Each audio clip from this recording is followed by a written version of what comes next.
A True Prince by Kairia'sYami. Chapter 18. There's a great big beautiful tomorrow.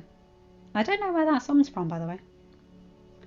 While Aladdin's injuries would normally have taken weeks or even months to heal, and even after he likely would have felt the after effects, with the genie's magic and his own magical protector in Hamia, Aladdin is completely healed up in a week, with no chance of lingering problems.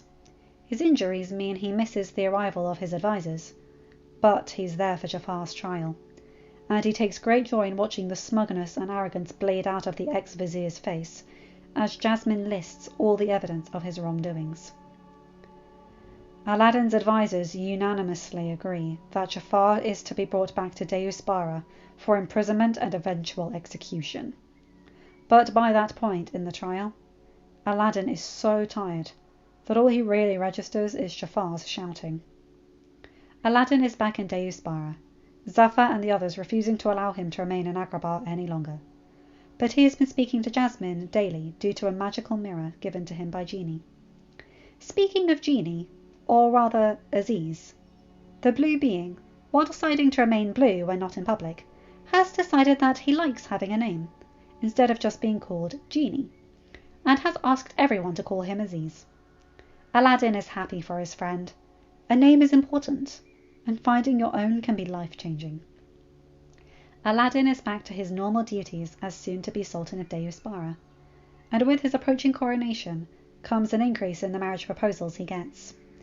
He half-heartedly hears everyone out, but anyone who knows him can see he isn't interested in any of his potential wives-to-be. His heart already belongs to Jasmine, after all. Speaking of the princess, Aladdin knows she is experiencing something similar. Many princes from nearby kingdoms have asked for her hand in the hopes of becoming Sultan of Agrabah, and she has run off every one, both because they look down on her as a woman, and because they are not Aladdin. She's told him that she's managed to talk her father into crowning her as Sultana as soon as she turns 18. It would be troubling to Aladdin if it weren't for the fact that they already had a plan, one they have talked about extensively. She turns 18 soon, and Aladdin has his coronation planned for the day after her birth, the same day her coronation is planned. Coincidentally, they both requested to have their coronations in a small but famous town on the border of their kingdoms. Half of it is in Agrabah, and half of it is in Deuspara. If anyone were to question the odd choice for them to be coronated at the same time, they would say it was a way of solidifying the alliance of their nations, even further than before. And they wouldn't be lying. What no one but their closest confidants know is that their coronation day will also be their wedding day. It had been Jasmine's idea, of course. The only problem with their relationship would have been the way they were both rulers of their kingdoms, and so very far apart. They would both need heirs, and they would both need to put the lives of their people and their well-being of their nations above the other. And they agreed to it. They will have 2 children. One will be the heir of Deuspara, and one will be the heir of Agrabah. It has been fact since day one of their relationship that they both hold infinite love for their kingdoms. So there is no way of either of them putting their spouse above the needs of their kingdom.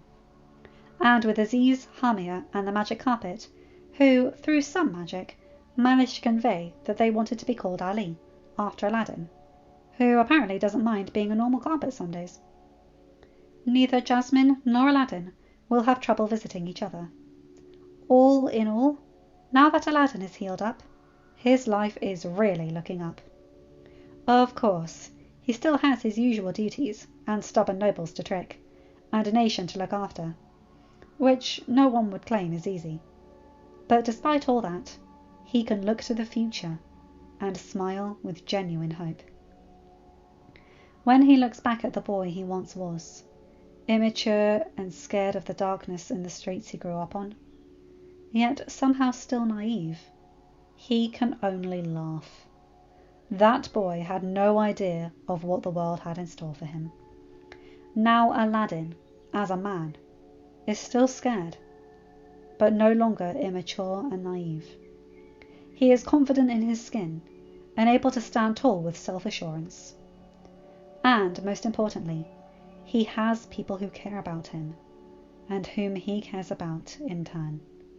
Yes, life really is looking up. End of chapter. Hi guys, hope you enjoyed that one. And this is the penultimate chapter, so the last one's basically the epilogue. I really like this, and I like the idea that with Carpet and Aziz's powers, they would be able to see each other regularly while still ruling their own countries. I like that idea. And them having 2 heirs for 2 nations, that just makes sense to me. Anyway, you guys know the drill. Like, comment and subscribe, and hit that bell to get notified for whenever I upload a new video. Have a good day, night, or whatever time zone you're in. Bye my guys, gals and non-binary pals. I'll see you in another video.